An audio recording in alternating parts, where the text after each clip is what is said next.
the toddler's hero.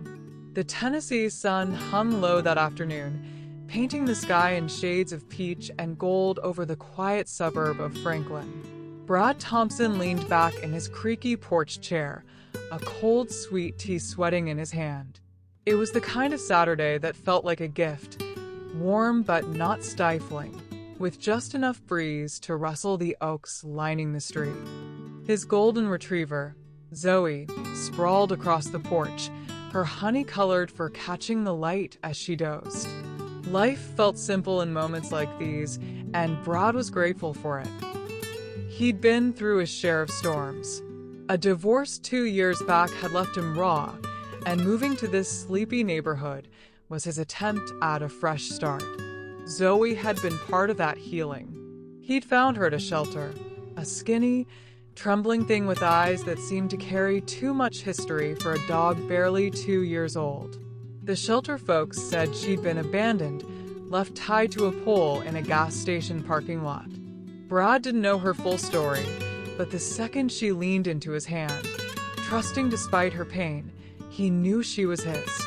They'd saved each other, really. That afternoon, though, the peace shattered. Zoe's head snapped up, her ears perked, and a low growl rumbled in her throat. Brad frowned, setting his glass down. "What's up, girl?" he asked, but Zoie was already on her feet, her tail stiff as she stared toward the street.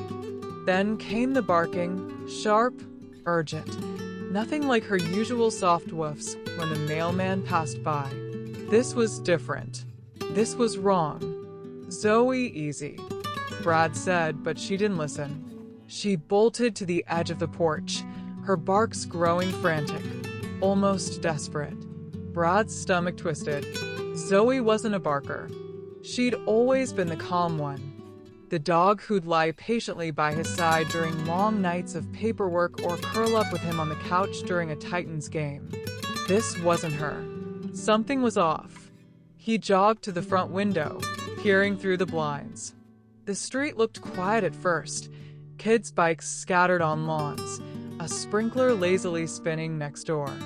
But then he saw it, a tiny figure in a bright blue jacket, wobbling unsteadily in the driveway of the house across the street. A toddler, no more than 2 or 3, alone. No parent in sight.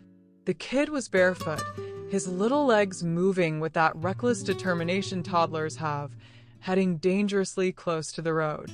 Brad's heart lurched. "Oh, hell," he muttered, already moving. Zoie was at his heels, her barks now a steady rhythm, like she was urging him on. He grabbed her leash out of habit, but she was too worked up to sit still, pacing by the door as he fumbled with his shoes. "All right, Zoie, let's go." The air felt thicker as he crossed the street, Zoie tugging hard against the leash. His mind raced. Whose kid was this? The neighbors, the Pattisons, had a little boy, but Brad had never seen him out alone. He scanned the area, no cars, no voices calling out, just the faint hum of a lawnmower a few houses down. The toddler was now at the edge of the driveway, teetering on the curb, inches from the street where cars often sped by. "Hey, buddy," Brad called, keeping his voice soft but firm, not wanting to spook him. The boy turned, his round face smudged with dirt, a plastic toy truck clutched in one hand. He blinked up at Brad, curious but unafraid, and for a second, Brad's chest ached. This kid had no idea how close he was to danger. Brad knelt a few feet away, Zoie finally quieting but still alert, her eyes locked on the boy. "You okay, little man? Where's your mom?" The toddler just giggled, dropping his truck and reaching for Zoe's fur. Brad's throat tightened. He needed to act fast. He scooped the boy up, his small weight warm against his shoulder, and grabbed the toy truck from the ground. Zoie stayed close, her nose nudging the boy's dangling foot as if to check on him. Brad's pulse was still hammering as he carried the toddler back toward the Pattisons' house, knocking on the door. No answer. He knocked again, harder. Still nothing. All right, plan B, he muttered, pulling out his phone. He dialed 911, explaining the situation to the dispatcher in clipped sentences. Found a kid wandering alone. Think he's the Patterson's boy. No one's home. I'm at their place now. The dispatcher's voice was calm, professional, but Brad could feel the urgency in her questions. Stay with him, sir. Officers are on the way. Can you describe the child? Brad glanced at the boy, who was now babbling happily, tugging at Zoe's ear. Maybe 3 years old? Blue jacket, brown hair, holding a toy truck. He's fine. Just seems confused. Minutes later, a patrol car pulled up, its lights flashing silently. 2 officers stepped out, a man and a woman, their faces serious but kind. Brad explained again, his voice steadier now, though his hands shook as he handed the boy over.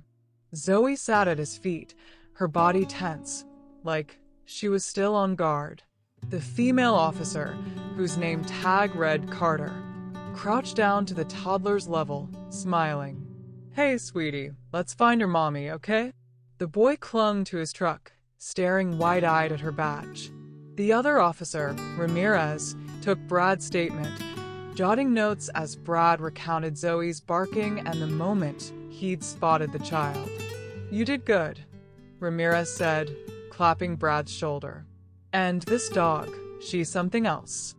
Brad managed a shaky laugh, scratching Zoe's head. Yeah, she's my hero.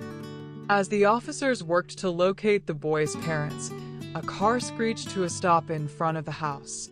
A woman, Mrs. Patterson, Brad recognized her now, leapt out, her face pale, tears streaming down her cheeks. Tommy, she cried, running toward the officer holding her son. The boy squealed, reaching for her, and the reunion was so raw, so full of relief and love, that Brad had to look away, his eyes burning. Mrs. Patterson sobbed as she hugged Tommy, thanking the officers, then Brad, her words tumbling over each other. I was just in the backyard for a minute. I didn't know he'd gotten out. The gate must have been open. Thank you. Thank you. Brad nodded, his throat too tight to say much.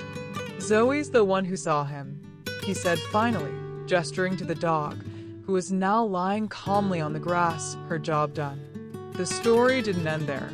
By the next morning, the neighborhood was buzzing.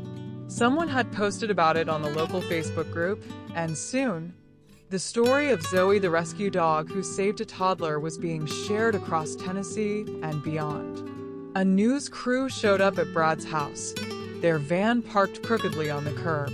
Brad wasn't much for attention, but he let them film Zoe, who wagged her tail and soaked up the love like she'd been a star all her life. Tell us about Zoe, the reporter said, her microphone hovering. Brad rubbed the back of his neck, feeling out of place in front of the camera. She's just Zoe. Found her at a shelter a couple years back. Didn't know she had it in her to be a hero, but I guess she's been one all along. The segment aired that night, and Brad's phone wouldn't stop pinging with messages from friends, family, even strangers. People sent treats and toys for Zoe, and the shelter where Brad had adopted her shared the story, urging others to give rescue dogs a chance. Zoe's a reminder, their post read, that every dog has a heart full of love and sometimes a hero's instinct.